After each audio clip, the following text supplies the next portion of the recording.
Qadr continues the NJ Dawood translation of Al-Quran. In the name of Allah, the Compassionate, the Merciful, we revealed this on the night of Qadr. Would that you knew what the night of Qadr is like. Better is the night of Qadr than 1,000 months. On that night, the angels of the Spirit, by their Lord's leave, come down with each decree. That night is peace till break of dawn. And the glory, the destination, fate, it's translated in different ways.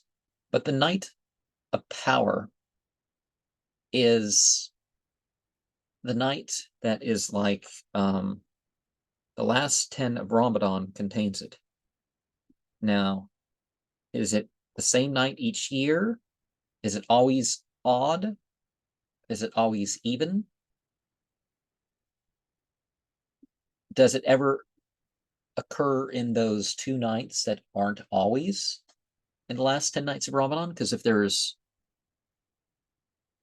only 29 nights than days of Ramadan, then the 20th would be part of the best 10.